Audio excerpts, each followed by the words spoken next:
Hello there, vinyl community. Tony P coming back at you. Now, I had to think a while about doing this particular video. Now, Mike, the Guitar Player 7, pulled it out of one of his stacks of records.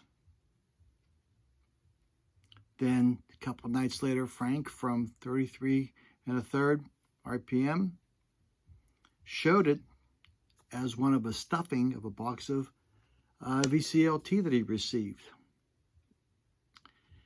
And this particular album wasn't necessarily important because of the album. It was important because of the cover. Now, if you were a 13-year-old boy back in 1965, like I was, I can remember this album coming out and just staring at it. And I'm sure as soon as I show it to you, you'll know what I mean.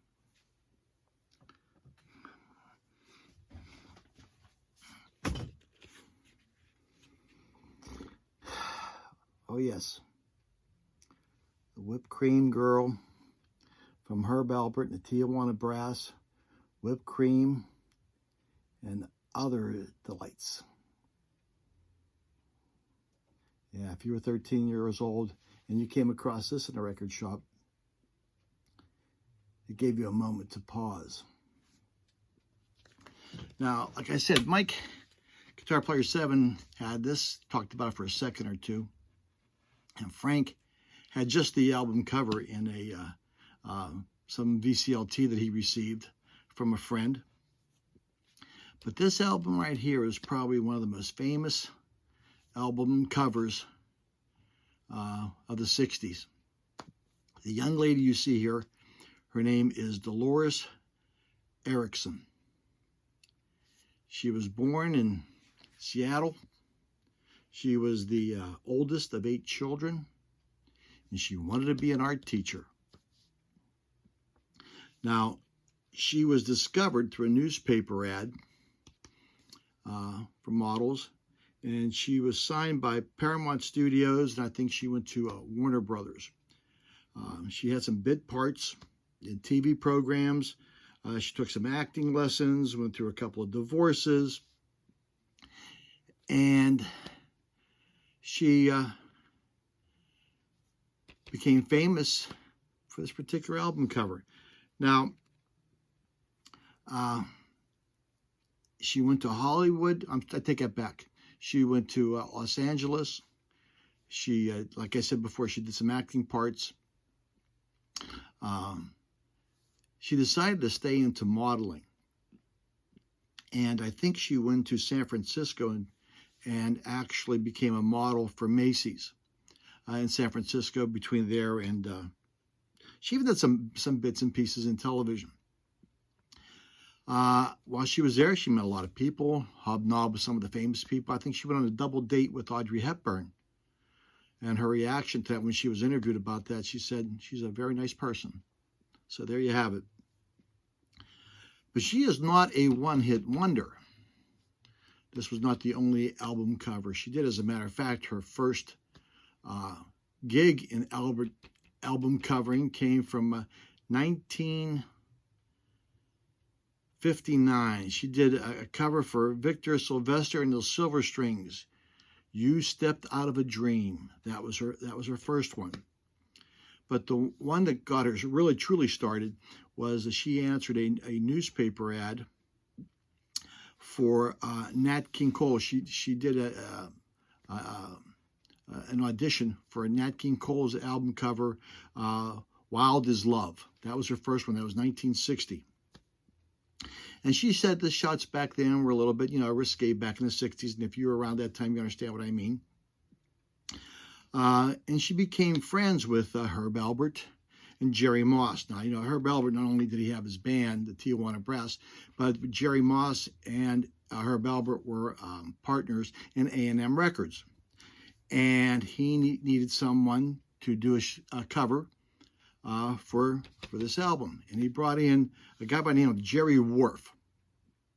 who did the photo shoot. First of all, he did the photo shoot for Nat King Cole's album, The Wild Is Love one from 1960. So they brought in Jerry Worf. Jerry Worf brought in Dolores Erickson for the assignment. Now, they did the shoot in a garage. One day, from what I understand, she got $1,500. Now, that's 1965, $1,500. So it's probably about 11 grand probably today. And they did it in a garage. They put a Christmas blanket over her lap. She does have a bikini on underneath there without the straps. And as Mike, Guitar Player 7, says, she was 3 months pregnant at the time. She was married, had three. This was, I believe, her first child. I might be mistaken that, but I think this was her first child. They wanted to cover her with just whipped cream, and whipped cream under hot studio lights doesn't fare well. So they put shaving cream on her. The only true whipped cream is at the top of her head, and I believe it's on the tip of her finger on this album cover. Terrific photo shoot. She said she had a great time doing this. Worf gave her all of the outtakes from it, and even the original. And when she saw them, she thought it was very risque, and she didn't think her husband was going to like them. Her husband was a very conservative gentleman, a shoe designer, I believe, at that time. Didn't think she was going to like him. As a matter of fact, she hid the pictures in her girlfriend's apartment behind the refrigerator. But then she had since destroyed them, but she kept one. She kept one, and I believe to this day, she sells that one particular photograph with her autograph for $50. She's still around. She's 83 years young. She lives in Seattle, I believe. She runs an art center, boutique, art gallery. She lives for poetry, painting, and the good life. And she's also featured. Now, let me see here. I want to see one little note that I have her. She is one of the 176 women featured on the Swinging Chicks of the 60s website. She's 83 years old. The album itself was great. It was a good album. I think they sold over 1 million copies, over a couple million copies. It was on the top 10 for 61 weeks, I believe. It won 4 Grammys, that album. None for Best Cover. None for Best Cover. So there you have it. Whipped cream and other delights. The only good thing about having one album is having 2 of them. No Vinyl Richie. The other copy is not my wife's.